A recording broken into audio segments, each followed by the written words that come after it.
Mufasa, once a magnificent lion, now bore the weight of years. His once powerful muscles had atrophied, his roars now a raspy echo of their former glory.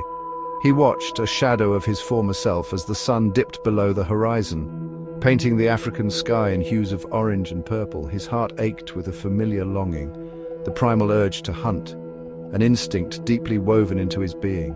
Each day the younger lions, brimming with the energy of youth, would depart for the hunt. I would watch them go, a pang of sadness mixed with pride stirring within me. I remember the thrill of the chase, the surge of power as I brought down my prey.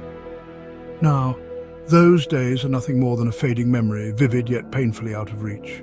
Mufasa's eyes, filled with longing, reflected the setting sun. The memories of his prime were vivid, yet painfully out of reach. The young lions, led by Mufasa's son Askari, struggled to feed the pride. The dry season had taken hold and prey was scarce. Askari, though a skilled hunter, lacked his father's experience. He felt the heavy weight of responsibility, the need to provide for his pride, to live up to the legacy of his father. The weight of our failures presses heavily on our shoulders as we return to the pride, empty-pawed and defeated. We see the disappointment in the eyes of the lionesses and cubs, the silent question of their next meal.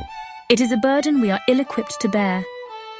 The young lions felt the crushing weight of their duty, their shoulders sagging under the burden of unmet expectations. One evening, Askari approached Mufasa, his head hung low. Father, we haven't been successful. The prey is scarce and we... He trailed off, unable to voice his fears. Mufasa looked at his son, his gaze filled with understanding. Askari, the dry season tests us all. But remember, a lion's strength lies not only in his claws, but also in his wisdom. We must adapt, think like our prey, and use the land to our advantage. Mufasa then proceeded to share his years of hunting experience, guiding them to a watering hole hidden amongst the rocks, a secret haven for prey during the dry season. The next day, energized by Mufasa's guidance and renewed hope, the hunting party set off towards the hidden watering hole. They moved with a newfound purpose, their steps lighter, their spirits lifted. The wisdom of their old king had breathed life back into their hunt. Their efforts were rewarded. A small herd of zebras, seeking respite from the heat, had gathered at the watering hole. The lions, remembering Mufasa's teachings, worked together, their movements synchronized and precise. The hunt, though challenging, culminated in a victory, ensuring the survival of the pride.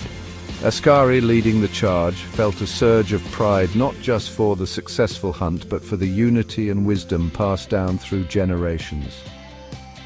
As they returned, the setting sun casting long shadows on their triumphant return, they knew their old king might be weak in body, but his spirit, his wisdom, continued to guide them.